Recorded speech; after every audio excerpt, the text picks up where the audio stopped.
Salut à tous et bienvenue dans ce nouvel épisode de Tech Antique, petit épisode rapide. Comme je vous l'avais dit dans une de mes vidéos, un abonné m'a envoyé quelques cassettes à tester, dont apparemment 2 cassettes de type 0. Je suis vraiment curieux de savoir à quoi elles ressemblent. Donc sur cette introduction de la vidéo, je vais d'abord les ouvrir, on va voir ce qu'elles ressemblent au niveau apparence, et on va faire le test après, mais le test je risque de le faire quelques jours après, mais je suis vraiment pressé de voir à quoi ils ressemblent, donc c'est pour ça que on va les ouvrir ensemble, en tout cas ouvrir une des deux, parce que de loin ça ressemble pas à des types 0, alors je voudrais bien voir à quoi ça ressemble.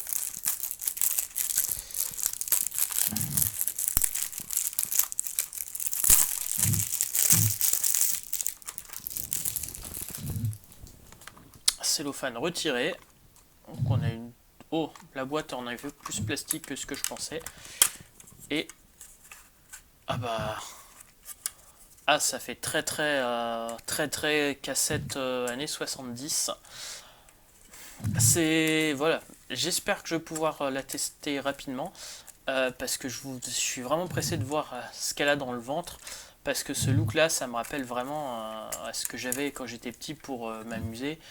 Donc en plus des vieilles cassettes de ma grand-mère que je vous ai déjà présentées, celle-là j'en ai eu quelques-unes de trucs qui ressemblaient à ça, mais bon, elle a, en effet pas l'air d'avoir de moisissure dedans, mais je suis assez pressé de voir à quoi ça ressemble au niveau écoute. Et la deuxième, on sait juste que ça coûte 25 cents de Deutsche Mark, je sais pas combien c'était à l'époque. C'est peut-être pas des Deutsche Mark, c'était apparemment c'est Pays-Bas ça. Donc un truc qui vient des Pays-Bas, de Photo Supermarket, C60, une jolie tête, par contre écrit tout en chinois de l'autre côté. Donc sûrement des trucs hongkongais des années 80. Par contre le boîtier m'a l'air d'être plus qualitatif que l'autre. Ah, déjà j'ai un bout du boîtier qui est cassé, ça commence bien, on peut pas l'ouvrir. Alors, on a une... Ah non, à l'intérieur on a... Ah oui non, c'est vrai, en effet c'est vraiment plastique, mais c'est très drôle, on a une copie des TDK-D, donc des années 80. Pareil, je suis assez pressé de voir à quoi ça ressemble au niveau qualité de son, parce que de loin, elle semble pas si dégueulasse que ça. Je vais juste regarder si la bande ressemble à quelque chose. Alors je vais avoir du mal à les lire tout simplement, parce qu'il y a un truc qui est cassé dedans. Et la bande ne tourne pas. Ah si, c'est bon. Alors si ça commence déjà à bloquer, je sais pas si c'est ça qu'on appelle du sandpaper, du papier de verre au niveau de la bande, mais en effet c'est marron clair et ça semble pas très brillant. Voilà, ça sera la surprise dans le lecteur. Puis celle-là, on va voir tout de suite. Sur le côté, elle semblait plus jolie quand même. Un peu plus bruyante, mais c'est pas très régulier et c'est marron clair aussi. Voilà, résultat tout de suite. Je vais devoir attendre un petit peu et vous, vous voyez tout de suite le passage du côté lecteur.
sparks of burning spots, showering vacant lots, flashing flying flares, tearing through thin air. It's safe to make my soul swallowed me whole. My dream will still persist to drink your perfumed lips. Die and begin again.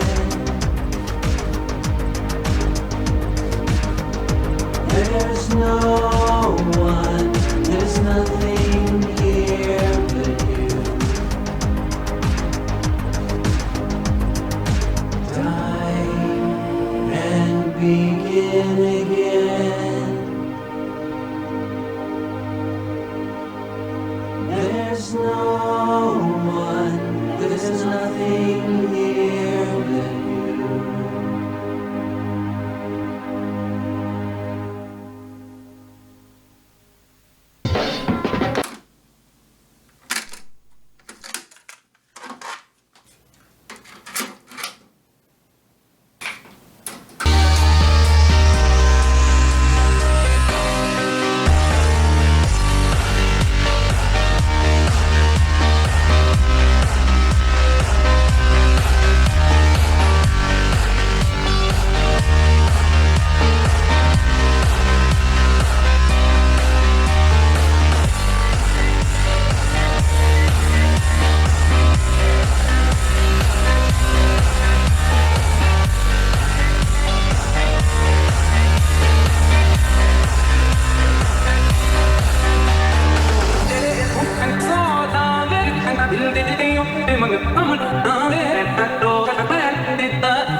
Donc petite conclusion, eh bien par rapport à ce que m'avait dit Adrien de Big Bag Tape, je m'attendais à quelque chose pire que la Maxime.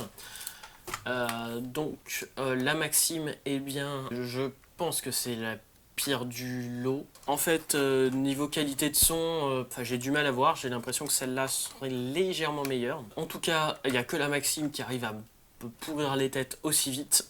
J'ai quand même nettoyé les têtes à l'apparence, ça n'avait pas l'air de me pourrir complètement les têtes, comme l'avait fait notamment la cassette Maxime, que je n'utilise plus hein, d'ailleurs, c'est vraiment juste pour la vidéo, pour les vidéos, pour la déco, pour montrer ce qui se fait de pire. Et puis au niveau design, eh ben, franchement je préfère celle-là aussi que les Maxime. Je dis pas que ce soit des bonnes cassettes, mais ce qui fait assez peur, c'est que les cassettes neuves, la capture fait pas beaucoup moins bien, pour beaucoup plus cher. Donc voilà, pour des magnétophones pour enfants, pour écouter quand il y a du bruit ou des trucs comme ça. Alors j'ai triché en l'écoutant sur des cassettes, sur des platines cassettes de tête, donc j'avais pas la comparaison avant-après. Donc non, ce sont pas des bonnes cassettes, mais je dirais que c'est pas non plus si dégueulasse que ça. C'est écoutable, et voilà, pour écouter dans des endroits où il y a du bruit, pas pour profiter calmement de la musique, sur un bon Walkman ou sur une bonne platine au casque, non, définitivement non. Par contre, voilà, pour écouter comme ça, pour des enfants, pour toutes les utilisations des cassettes qui ne demandent pas une qualité de son exceptionnelle, franchement, elles sont pas si moches que ça et elles sonnent pas si mal que ça. En gros, il y a pire. Et bien sûr, il y a bien mieux. Alors, Adrien m'a envoyé aussi quelques cassettes, quelques autres cassettes, notamment des Maxell. C'est vrai que je vous ai parlé pas mal des TDK, un petit peu des Sony, et je vous ai peu parlé des Maxell.